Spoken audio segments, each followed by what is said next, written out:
ಹುಷಾರ ಮುಳ್ಳೈತ ಬ್ರೋ ಕತ್ತಲ್ಲಿ ರುದ್ರಾಕ್ಷಿ ಮಾಲೆ ಹಾಕಿದ್ಯಲ್ಲ, ನಿಜವಾಗ್ಲೂ ಅದ್ರಲ್ಲಿ ಶಕ್ತಿ ಐತಾ? ಒಳ್ಳೇದಾಗುತ್ತಾ? ಒಳ್ಳೇದಾಗದೆ ನಾನು ಹಾಕೊಂಡಿದ್ದೀನೇನೋ.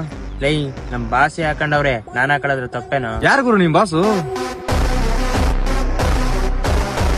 ಇದ್ರಲ್ಲಿ ಶಕ್ತಿ ಐತಾ, ಇದನ್ನ ಹಾಕೊಂಡ್ರೆ ಒಳ್ಳೇದಾಗುತ್ತಾ ಅಂತ ಕೇಳ್ತಿಯಲ್ಲೋ. ಲೈ ನಮ್ಮ ಸನಾತನ ಧರ್ಮ ನಾವೇ ಕಾಪಾಡ್ಕೊಬೇಕು, ಇದನ್ನ ನಂಬಿದ್ರೆ ಒಳ್ಳೇದಾಗೇ ಆಗುತ್ತೆ. ಲೈ ಎಂತೆಂತ ಋಷಿ ಮುನಿಗಳೇ ಹಾಕೊಂಡವ್ರೆ, ನಮ್ಮನ್ ಕಾಪಾಡುವಂತ ಭಗವಂತ ಶಿವನೇ ಹಾಕೊಂಡವ್ರೆ. ಇನ್ ನಾವ್ ಹಾಕೊಂಡ್ರೆ ಒಳ್ಳೇದಾಗದೆ ಇರುತ್ತೆ ಲೈ. ಸರಿನಪ್ಪ, ನಾನು ಹಾಕೊಂತೀನಿ. ಎಲ್ ಸಿಕ್ತು ಗುರು ಅದ್ ನಿನ್ಗೆ? ಎಲ್ಲಂದ್ರಲ್ಲೇ ಸಿಗಾಕೆ. ಇದನ್ನ ಏನ್ ಅನ್ಕೊಂಡಿದ್ಯೋ?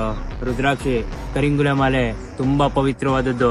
ಲೇ ಈ ಜಗತ್ತಲ್ಲಿ ಇದನ್ನು ಡೂಪ್ಲಿಕೇಟ್ ಆಗಿ ಮಾಡ್ತಾವ್ರ. ಒರಿಜಿನಲ್ ರುದ್ರಾಕ್ಷಿ ಕರಿಂಗುಲೆ ಮಾಲೆ ಸಿಗ್ಬೇಕು ಅಂದ್ರೆ ನನ್ನ ಪ್ರೊಫೈಲ್ ಬಯೋದಲ್ಲಿ ಒಂದು ಲಿಂಕ್ ಹಾಕಿದೀನಿ, ಜಪಾನ್ ವೆಬ್ಸೈಟ್. ಆ ವೆಬ್ಸೈಟ್ ಓಪನ್ ಮಾಡು, ಅದ್ರಲ್ಲಿ ತಗೋ, ಗೌರ್ಮೆಂಟ್ ಸರ್ಟಿಫಿಕೇಶನ್ ಸಮೇತ ಕಳಿಸ್ತಾರೆ ನಿನ್ಗೆ. ನಿನ್ಗೆ ಇನ್ನೂ ಆಫರ್ ಬೇಕೇನೋ? ನಾನ್ ತಗೊಂಡ್ರೋ ಪ್ರೋಮೋ ಕೋಡ್ ಕೊಡ್ತೀನಿ, ಆ ಪ್ರೋಮೋ ಕೋಡ್ ಹಾಕು, ಒಳ್ಳೆ ಆಫರ್ ಕೊಡ್ತಾರೆ. ದೇವಸ್ಥಾನ ಕ್ಲೋಸ್ ಆಗುತ್ತೆ, ಬಾ ಹೋಗೋಣ.